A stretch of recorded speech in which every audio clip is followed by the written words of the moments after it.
Et bonjour à tous, c'est Johnson et on se retrouve pour ce 13e jour du RPG Day 2022. En espérant que ce 13e jour ne nous porte pas de malheur. La question du jour est: que changerais-tu à la façon dont tu as débuté le jeu de rôle?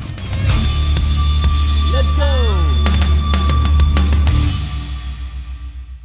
La réponse est assez simple et va être assez courte, je pense. J'ai débuté le jeu de rôle avec des gens qui pratiquaient le jeu de rôle narratif. Comme je l'ai peut-être déjà expliqué dans une vidéo précédente, moi je divise vraiment le jeu de rôle en deux catégories: le jeu de rôle narratif et le jeu de rôle classique. Le jeu de rôle narratif, pour rappel, pour moi c'est vraiment les jeux de rôle qui s'affranchissent de beaucoup de règles et dont les simples éléments de gameplay, ça va être du lancer de dés, éventuellement de très rapides calculs, mais voilà, ça laisse énormément de place finalement au maître du jeu qui va interpréter les règles selon ce qu'il pense être le mieux, qui va beaucoup faire de la narration et ça va être très fluide. Il y aura peu de choses qui vont sortir de l'immersion en fait, à l'inverse du coup de ce que j'appelle le jeu de rôle classique, qui va être du jeu de rôle avec beaucoup de règles, des règles classiques, hein, du Donjon Dragon, du Warhammer, des trucs où vraiment t'as des règles bien fat, bien épaisses, bien indigestes en tout cas pour moi. Et donc moi j'ai vraiment commencé avec du jeu de rôle narratif parce que les gens avec qui j'en ai fait en faisaient aussi, et ça m'a un peu conditionné finalement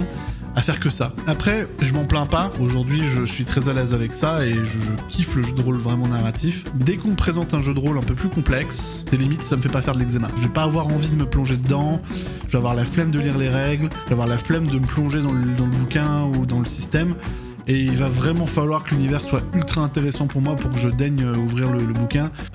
Donc, si j'avais un truc à changer, j'aurais peut-être fait et du narratif et du classique pour pas développer une phobie des règles et pour être un peu plus à l'aise. Parce que moi, dès que je suis sur une partie avec quelques règles, je me sens perdu, je pose plein de questions au maître du jeu, j'arrête pas de poser « Ah oui, déjà, comment est-ce qu'on calcule ça, comment est-ce que ça fonctionne ?» Ça m'auto-fatigue, je me saoule moi-même. Voilà ce que je changerais. Vous me direz peut-être qu'il est pas trop tard, mais maintenant je suis tellement dans mon confort de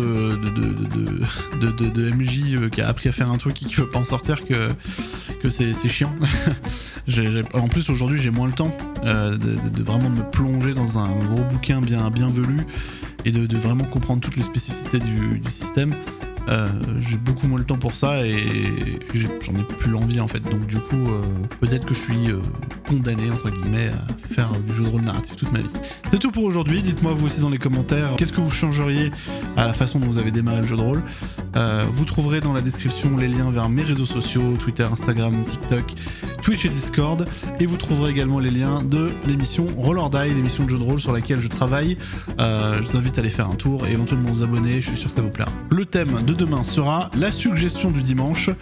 Lance un D8 plus 1 et identifie autant d'amis en leur suggérant à chacun un jeu de rôle à essayer. Je sais pas si on va faire ça, c'est un peu du spam quand même. Peut-être qu'on prendra la place sur un thème de l'année dernière. En attendant, je vous souhaite une bonne journée et je vous dis à demain.